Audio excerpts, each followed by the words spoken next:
এখন সবার বাসাতেই ভরপুর আম। আম দিয়ে তৈরি মজাদার এই ডেজার্টটি খেতে খুবই দুর্দান্ত। আজকে তৈরি করে নিয়েছি মজাদার এই ডেজার্টটি। তৈরি করা যেমন সহজ, খেতে তার থেকেও বেশি মজাদার। হেলদি এই ডেজার্টটি ছোট থেকে বড় সকলেই অনেক বেশি পছন্দ করবে। তো ডেজার্ট তৈরি করার জন্যই প্রথমে আমি চুলার উপরে একটি প্যান বসিয়ে নিয়েছি। তো এর মধ্যে দিয়ে নিচ্ছি 1 কাপ পরিমাণ ডাবের পানি আর দিয়ে নিচ্ছি 1 টেবিল চামচ পরিমাণ আগার আগার পাউডার। এরপর মিষ্টির জন্য ব্যবহার করছি চিনি 1.5 টেবিল চামচ পরিমাণ।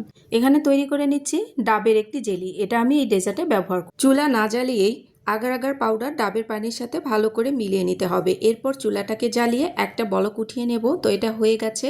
এই পর্যায়ে চুলাটাকে পুরোপুরি বন্ধ করে দিয়ে এটাকে ঠান্ডা না করে একটা প্লেটের মধ্যে ঢেলে নিচ্ছি। আর এটা জমতে খুব একটা বেশি সময় লাগবে না, মাত্র 10 মিনিটের মধ্যেই নর্মাল টেম্পারেচারে এটা জমে যাবে। তো এটাকে আমি সাইড করে রেখে দিচ্ছি। এখন আমি সাবুদানাটাকে রেডি করে নেব। তো এটাকে 10 মিনিটের জন্য ভিজিয়ে রেখেছিলাম। এরপর পানিতে যখন বলক উঠে আসবে সাবুদানা দিয়ে নিচ্ছি। এরকম করে ভিজিয়ে রেখে দিলে সাবুদানা সেদ্ধ হতে খুবই অল্প সময় লাগে।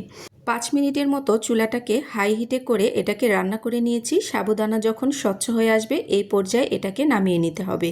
তো একটা ছাকনার মধ্যে আমি এটাকে ঢেলে নিচ্ছি। এই পর্যায়ে ঢেলে নেওয়ার পরে পানি দিতে হবে ঠান্ডা, যেন সাবুদানাগুলোর ভেতরে যেই জেলো ভাবটা আছে এটা না থাকে। তো ঠান্ডা পানি দিয়ে এটা পরিষ্কার করে ধুয়ে নিয়েছি। যেহেতু আমের ডেজার্ট তৈরি করছি, আম তো এখানে লাগবে। এখানে বেশ কিছুটা আম নিয়েছি। তো আমগুলোকে কেটে নেব। একটা নাইফের সাহায্যে টুকরো করে কেটে নিয়ে একটা গ্লাসের মধ্যে আমি এগুলোকে উঠিয়ে নিচ্ছি। এভাবে কেটে নিলে একদমই খুব সহজেই আমগুলো এই খোসা থেকে ছাড়িয়ে নেওয়া যায়। তো সবগুলো আম একই রকমভাবে আমি খোসা থেকে ছাড়িয়ে নেব। তো সবগুলোকে ছাড়িয়ে নেওয়া হয়ে গেছে।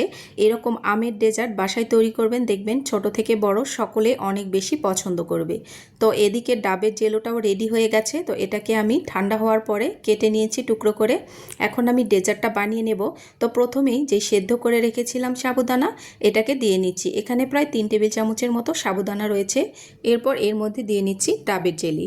এরপর দিয়ে নিচ্ছি নারকেল। আমি এখানে নারকেল কোড়ানো প্রায় 2 মুঠো পরিমাণ ব্যবহার করেছি। দিয়ে নিচ্ছি 1 কাপের মতো আম। আর আমগুলোকে অবশ্যই টুকরো করে কেটে নিতে হবে। এরপর দিয়ে নিচ্ছি ঠান্ডা ঘন দুধ, এখানে 1/2 কাপের মতো। আপনারা যতটুকু ঘন রাখতে চাচ্ছেন সেই অনুযায়ী এখানে দুধ ব্যবহার করবেন। সব কিছুকে মিলিয়ে নিচ্ছি। তো ডেজার্ট কিন্তু মোটামুটি রেডি হয়ে গেছে। তো এই পর্যায়ে আমার কাছে মনে হচ্ছে মিষ্টিটা একটু কম।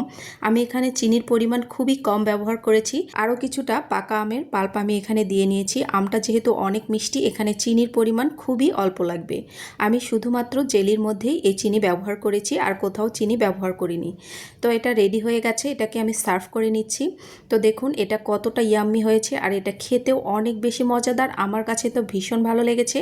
আমি একসাথে অনেকগুলো খেয়ে ফেলেছি। আপনারাও বাসায় এভাবে আমের সিজনে এই ডেজার্টটি তৈরি করবেন। ভালো থাকবেন সবাই। আল্লাহ হাফিজ। আসসালামু আলাইকুম।